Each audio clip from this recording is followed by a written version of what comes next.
TV पर आपका स्वागत है।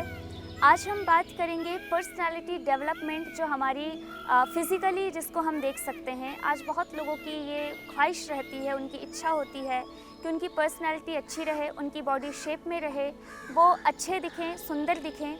और इसमें भी पुरुष हो या महिला हो, अच्छा दिखना सभी को अच्छा लगता है। तो हम अपने स्ट्रक्चर को कैसे बैलेंस कर सकते हैं, अपनी खूबसूरती को कैसे बढ़ा सकते हैं, ना केवल शारीरिक रूप से अपितु मानसिक, चारित्रिक, बौद्धिक, सामाजिक रूप से भी हम अपने संपूर्ण व्यक्तित्व का विकास कैसे करें, उसके लिए क्या उपाय हैं, उसके लिए क्या आवश्यक बातें हैं, उस पर आज हम विचार करेंगे। तो आइए सबसे पहले हम शुरू करते हैं अपने शरीर से। अपनी बॉडी के स्ट्रक्चर को कैसे मेंटेन किया जाए, तो उसके लिए हम कुछ आसनों का अभ्यास करेंगे। इसमें तिर्यक ताड़ासन, त्रिकोणासन, कोणासन और पादहस्तासन का अभ्यास करेंगे। आइए प्रारंभ करते हैं तिर्यक ताड़ासन से। तो अपने स्थान पर खड़े होकर के सबसे पहला अभ्यास है पर्सनालिटी डेवलपमेंट, तिर्यक ताड़ासन का अभ्यास। क्योंकि मोटापा कई बार हमारे पेट में बढ़ जाता है, कई बार साइड में टायर्स बन जाते हैं, जंघाओं में, हाथों में, बाजुओं में मोटापा बढ़ने के कारण हमारा शरीर बेडौल हो जाता है। तो उसके लिए सबसे पहले हम साइड के मोटापे को कैसे कम करें, उसके लिए यदि प्रयास करें तो अपने पैरों में थोड़ा सा गैप करके और अपने दोनों हाथों को पार्श्व भाग से ऊपर उठाइए, इंटरलॉक करके सिर पर रख दीजिए। श्वास भरते हुए दोनों हाथों को ऊपर कीजिए और श्वास छोड़ते हुए सबसे पहले अपने राइट साइड बेंड करेंगे और धीरे धीरे श्वास को भरते हुए वापस आ जाएंगे। इसी तरह से श्वास को छोड़ते हुए अपने लेफ्ट साइड झुक जाएंगे और श्वास को भरते हुए वापस आ जाएंगे। ये तिर्यक ताड़ासन का अभ्यास है। इसमें ध्यान देने वाली बात यह है कि कई बार हम अभ्यास करते टाइम अपने घुटनों को मोड़ लेते हैं, तो उससे लाभ पूरा नहीं मिलेगा। कई बार साइड में हमें बेंड करने की जगह हम फॉरवर्ड बेंडिंग करने लगते हैं, जिसकी वजह से साइड के जो मसल्स हैं वो प्रॉपरली स्ट्रेच नहीं होते, इसलिए करने के बाद भी हमें लाभ पूरा नहीं मिलता है। इसलिए ध्यान इस बात का रखना है कि हम जिस अभ्यास को करें तो पूरी प्रामाणिकता के साथ करें। तो श्वास भरते हुए हाथों को ऊपर करना है, श्वास छोड़ते हुए राइट साइड बेंड करना है, श्वास भरते हुए बीच में आना है, देन लेफ्ट साइड बेंड करना है, श्वास छोड़ते हुए और श्वास भरते हुए बीच में आना है। ये एक बार का अभ्यास हुआ। लेकिन यदि मोटापा कम करना है तो इस अभ्यास को शुरुआत में 10-20 बार से लेकर के 50-50, 100-100 बार जब हम करेंगे तो साइड में जो टायर्स बन जाते हैं, लेयर्स बन जाती हैं, वो ठीक हो जाएंगी, वहाँ की चर्बी घट जाएगी। इसी के साथ दूसरा अभ्यास जिसे हम त्रिकोणासन का अभ्यास कहते हैं, उसमें भी पैरों को पार्श्व भाग में खोल लेना है। अपने राइट हैंड को ऊपर उठाइए एंड लेफ्ट हैंड को धीरे धीरे अपने पैरों पर नीचे ले जाते हुए और अपने लेफ्ट साइड टर्न करना है अपनी पूरी बॉडी को। ये त्रिकोणासन का अभ्यास कहलाता है। इसी तरह से दूसरी तरफ से जब हम करें, अभी स्लो करके दिखा रहे हैं, लेकिन जब मोटापे के लिए हम अभ्यास करते हैं तो उसको तीव्रता से करते हैं, काउंटिंग के साथ। जैसे 1 2 3 4 5 6 7 8 9 10। इसी के साथ तीसरा अभ्यास, इसी तरह से पैरों को खोल करके दोनों हाथों को पार्श्व भाग में खोल लें एंड राइट हैंड से हमें लेफ्ट पैर को टच करना है और लेफ्ट हैंड से राइट पैर को टच करना है। ध्यान इस बात का रखना है कि यदि आपके कमर में दर्द है तो हमें फॉरवर्ड बेंडिंग में बहुत सावधानी रखनी है, नहीं तो कमर का दर्द बढ़ सकता है। तो पैरों में गैप करके राइट हैंड से हमने लेफ्ट पैर को टच किया एंड लेफ्ट हैंड से राइट पैर को। 1 2 3 4 5 6 7 8 9। इस तरह से ये कोणासन का अभ्यास किया। खड़े होकर के चौथा अभ्यास हमें करना है उत्तान पादासन का अभ्यास, या उसे पादहस्तासन कह सकते हैं। श्वास भरते हुए दोनों हाथों को हमें पीछे करना है और श्वास छोड़ते हुए सामने की ओर। प्रयास करें हमारे दोनों हाथ जमीन को टिक जाएं, हमारे घुटने सीधे रहें और हमारा माथा हमारे घुटनों को टच करे। इसी की यदि हम आवृत्ति करते हैं 1 2 3 4 5 6 7, 8, 9, 10। इसका अभ्यास करते हुए हमें इस बात का ध्यान रखना है कि जब हम हाथों को ऊपर ले जाते हैं तो इतना ऊपर ले जाएं और अपनी कमर को पीछे बेंड करें कि हमारे पेट में थोड़ा सा खिंचाव हमें महसूस हो। यदि वो खिंचाव महसूस नहीं होगा तो एक्सरसाइज करने का लाभ तो मिलेगा लेकिन मोटापा कम नहीं होगा। साइड की चर्बी कम करने के लिए हमें साइड से स्ट्रेचिंग करनी होती है। यदि हमें अपने पेट की चर्बी को कम करना है तो जब हम पीछे जाते हैं तो कोहनियों को मोड़े ना, सीधा रखते हुए पेट को थोड़ा सा खींचते हुए पीछे जाएं और फिर पूरा सामने भी पूरा झुके। लेकिन यदि किसी को कमर दर्द है तो सामने झुकने में सावधानी बरतें। खड़े होकर के जो हमने ये 4 आसनों का अभ्यास किया, ये हमारी पर्सनालिटी को डेवलप करता है, क्योंकि हमारा फिजिकली अपीयरेंस जितना अच्छा होगा उतना ही ज़्यादा हमारे व्यक्तित्व का प्रभावशाली ढंग से परिपक्वता हमें प्राप्त होती है। आइए अब हम करते हैं कुछ पेट के बल लेट करके आसनों का अभ्यास। इस तरह से पेट के बल लेट जाएं। पेट के बल लेट करके हम करेंगे भुजंगासन का अभ्यास। उसके लिए दोनों पैरों को पीछे पास में रखें, दोनों हथेलियों को अपनी चेस्ट के दोनों साइड में रखें और श्वास भरते हुए सामने से उठ जाएं।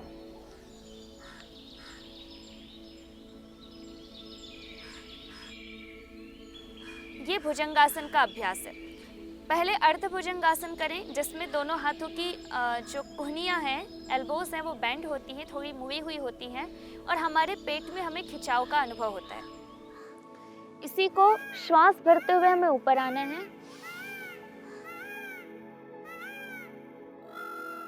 और श्वास छोड़ते हुए नीचे जाना है। श्वास भरते हुए ऊपर,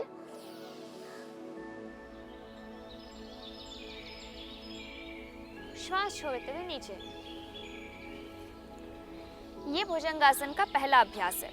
भुजंगासन के दूसरे अभ्यास के लिए अपने बाएं हाथ को जमीन पर रखें, उसके ऊपर दाहिना हाथ रख लें, उसके ऊपर अपनी थोड़ी रख लीजिए। इस अभ्यास में भी पैर पीछे पास में रहेंगे। श्वास भरते हुए सामने से उठ जाइए और श्वास छोड़ते हुए नीचे आ जाएं।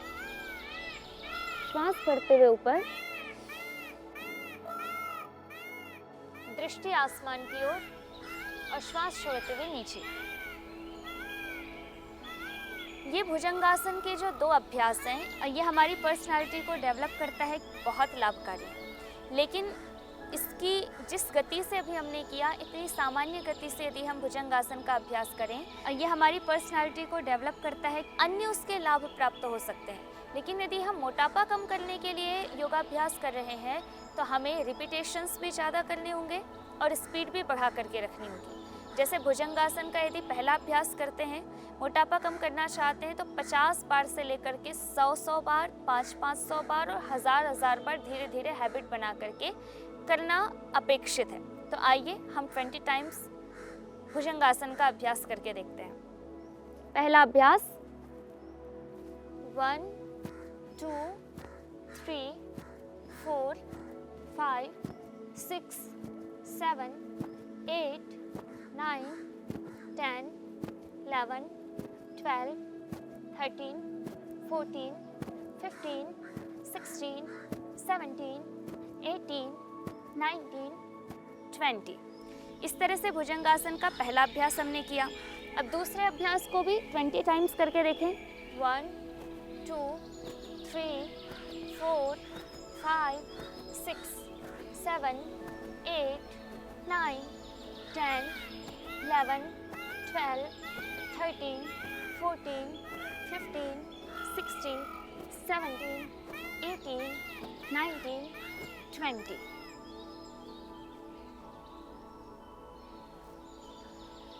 तो इस तरह से भुजंगासन का अभ्यास अभी हमने 20 टाइम्स किया, लेकिन किसी को मोटापा कम करना है तो फर्स्ट डे 20 टाइम्स करके धीरे धीरे बढ़ा करके 50, 100, 500 एंड 1000 बार तक भी करना चाहिए। तो ये उल्टे लेट करके हमने भुजंगासन के 2 अभ्यास किए। इसके अलावा कई बार फैट हमारी नाभि के नीचे बढ़ जाता है, उसको कम करने के लिए शलभासन का अभ्यास करना आवश्यक है। शलभासन के अभ्यास के लिए अपनी थोड़ी को ज़मीन पर टिका करके दोनों हाथों को नीचे जंघाओं के साइड में रख लें या जंघाओं के नीचे रख लें। और इसके बाद करेंगे शलभासन का अभ्यास। अपने एक एक पैर को ऊपर उठाना है। ध्यान रहे कि हमारा घुटना ना मुड़े, हमारे नीज बेंड नहीं होने चाहिए। अपने राइट पैर को ऊपर उठाएं, देन लेफ्ट पैर को ऊपर उठाएं। इसी प्रक्रिया को गति के साथ करें। 1 2 3 4 5 6 7 8 9 10। और जब हैबिट हो जाए तो इसी को दोनों पैर से करें। 1 2 3 4 5 6 7 8 9 10। इस तरह से यदि हम शलभासन का अभ्यास करते हैं तो नाभि के नीचे जो एक्स्ट्रा फैट इकट्ठा हो जाता है वो धीरे धीरे धीरे रिड्यूस होने लगता है, वहाँ से फैट कम होने लगता है और हमारा शरीर सही आकार में आने लगता है। तो पेट के बल लेट करके भुजंगासन और शलभासन के ये दो अभ्यास, ये हमारी पर्सनालिटी को डेवलप करता है। पीठ के बल लेट करके हम 3 अभ्यासों को करेंगे, ये हमारी पर्सनालिटी को डेवलप करता है। सबसे पहला अभ्यास है उत्तान पादासन का अभ्यास। इसके लिए अपने दोनों हाथों को या तो जंघाओं के साइड में रख लें या अपनी जंघाओं के नीचे रख लें। पहले एक एक पैर से अभ्यास करेंगे। पंजे तने हुए होने चाहिए, घुटने सीधे होने चाहिए और एक एक पैर को ऊपर उठाना है। ये कहलाता है अर्ध हलासन का अभ्यास। एक एक पैर को ऊपर उठाते जाएं, आधा आधा। प्रारंभ में एक एक पैर से करें, लेकिन जब अभ्यास हो जाए या शीघ्रता से लाभ पाना चाहते हैं तो एक साथ दोनों पैर से इस अभ्यास को करना चाहिए। दोनों पैरों से अभ्यास को इस तरह से करें। 1 2, ध्यान रखें कि घुटने मुड़ने नहीं चाहिए।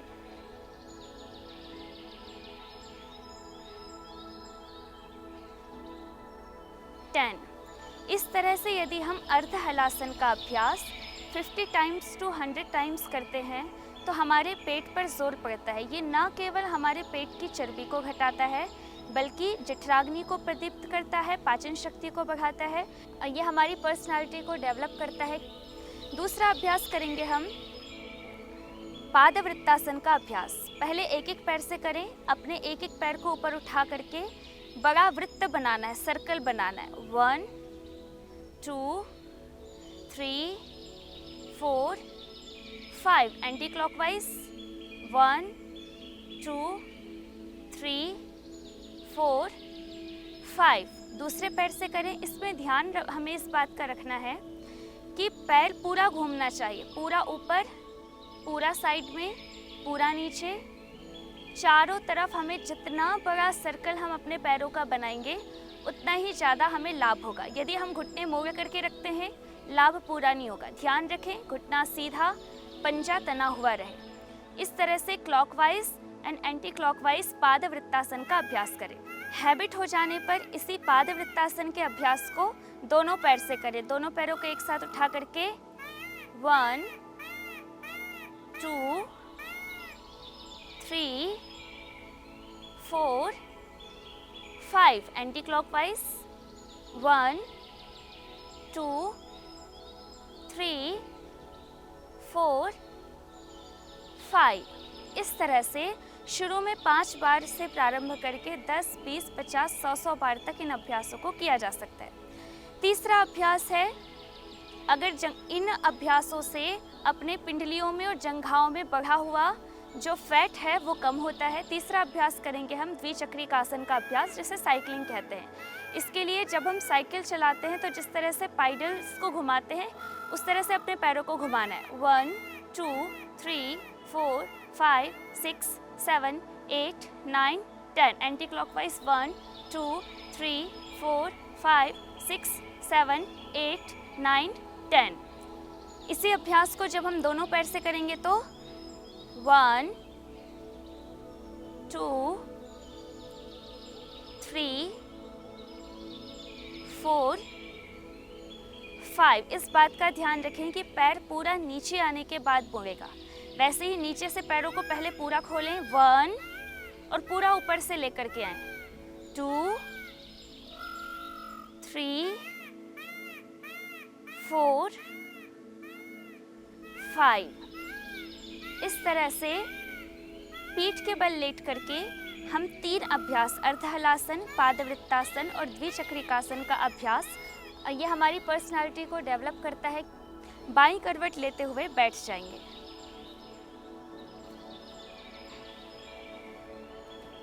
जब हम व्यक्तित्व निर्माण की बात करते हैं तो जितनी अहम भूमिका हमारे शरीर की होती है उससे कहीं ज़्यादा हमारे मन की होती है। हमारे शरीर और मन का सीधा संबंध होता है। शरीर का प्रभाव मन पर और मन का प्रभाव शरीर पर। हम अपने व्यक्तित्व को यदि निखारना चाहते हैं तो हमारे शरीर को सबल, सशक्त, सुदृढ़ और अच्छा होने के साथ साथ हमारे मन का स्वस्थ, सबल और सशक्त होना भी आवश्यक है। उसके लिए बहुत आवश्यक है कि हम प्राणायाम का अभ्यास करें और मेडिटेशन का अभ्यास करें, ध्यान का अभ्यास करें। तो प्राणायाम के अभ्यास में मन को मजबूत बनाने के लिए, अपनी बुद्धि के विकास के लिए अति आवश्यक है कपालभाति और अनुलोम विलोम का अभ्यास। तो आइए अब हम सबसे पहले कपालभाति प्राणायाम का अभ्यास करें।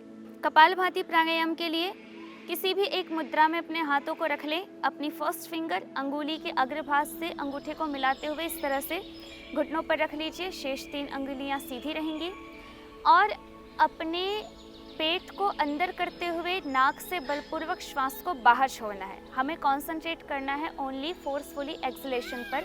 श्वास लेने की क्रिया अपने आप होगी।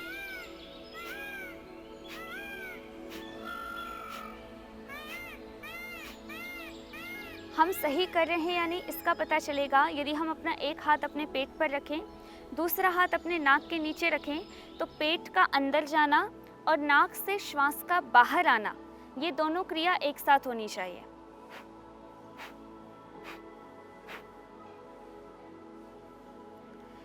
ये कपालभाति प्राणायाम का अभ्यास है। इसको प्रतिदिन आधा घंटा अवश्य करें। कपालभाति प्राणायाम के साथ साथ डायबिटीज़ में अनुलोम विलोम भी बहुत आवश्यक है। उसके लिए अपने दाहिने हाथ को ऊपर उठाइए। दाहिने हाथ को ऊपर उठाइए और अपने अंगूठे से नाक को दाहिनी तरफ से बंद करके बाईं तरफ से श्वास भरें। फिर बाईं तरफ से अपनी नाक को बंद करके दाहिनी तरफ से श्वास को बाहर छोड़ें। जिस साइड से हमने श्वास को बाहर छोड़ा है, हमने अब आगे उसी से श्वास अंदर भरनी है और ऑपोजिट साइड से बाहर छोड़नी है।